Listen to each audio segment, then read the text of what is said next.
Conor McGregor is due to fight Michael Chandler soon, and I have to say that it's not looking good. For Conor McGregor, that is. Conor McGregor has been out this game for 2 years again. So that's 4 years of inactivity since the Khabib fight, really. If you consider the 2 years off that he took last time, that is a really, really, really bad sign to what's to come. One of Conor McGregor's best attributes are speed and timing, and speed and timing are the ones that get affected a lot by inactivity. And especially with fighting, it's a big thing. If you're inactive, then there's a bigger chance you lose in the fight. That's just how it is. You need to be active within the UFC to be, competitive at least. And especially a guy against Michael Chandler, like, Conor McGregor's going to be lost in there. And it's a shame because Conor McGregor versus Michael Chandler wouldn't even been close if prime Conor McGregor was to fight Michael. Because Conor McGregor's style was made to beat guys like Michael Chandler and Eddie Alvarez.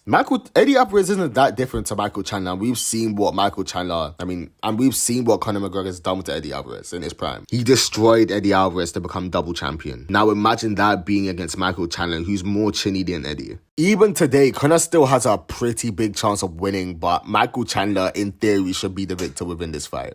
He should absolutely steamroll through Conor because Michael Chandler, despite him losing most of his fights in the UFC, he's still extremely dangerous. And that power on his overhand right would crack him like Michael Chandler. Like Chad Mendes did to Conor McGregor, but he didn't really knock Conor out. He stunned Conor a few times, Michael Chandler. I meant to say Chad Mendes, sorry. Chad Mendes stunned Conor McGregor in that fight. And Michael Chandler is essentially a bigger version of him. So if Michael Chandler was to go there, approach a similar game tactic where he pressured Conor with wrestling and then got him down and mounted him, it's wraps, to be fair. Conor's just too out of the game. I believe Conor's too far gone. He's not as strong as he used to be. He's not the fighter he used to be either. Like when Khabib said the money changed him, or I forgot who said it, but someone said the money changed Conor. Whether it be the fans, the fighters, and it's evident. Like we barely see him fighting. Like we don't even see him sparring that much anyway either. It's mostly just him hitting pads or whatever. We don't really want to see him flash his golden watches or whatever, his golden teeth.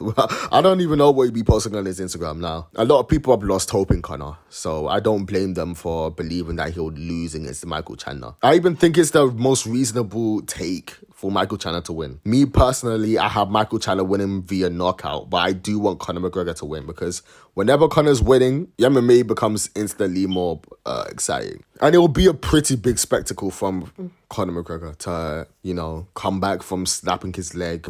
Against Dustin the third time, he fought, to then coming back and beating Michael Chandler will be pretty big. But on the second hand, if that were to happen, Michael Chandler will be on like a 3-fight loss streak, and I don't want that. So let's just see how Michael Chandler does. Let's just see how this build-up goes for the fight. I do wonder how Conor McGregor is going to come out with this fight. Like, what's he going to use and what's he going to approach Michael Chandler with? Because, again, in theory, this should be the worst Conor McGregor we've seen ever because he's been out too long. And he's old. Let's get this right. Conor McGregor is 35 years old. Conor shouldn't be fighting in the lightweight division. I think it's at welterweight, but really and truly, it shouldn't even be at welterweight. It should be at lightweight. Conor's put on size since then, so I guess it makes sense as to why it'll be at welterweight since he's coming back as well. And Michael Chandler did call it for a fight at 170 to make Conor more comfortable. But again, it shouldn't really be 170 if we're being honest here. So yeah, let me know if you guys agree down below, and I'll see you guys next time. Thanks for watching.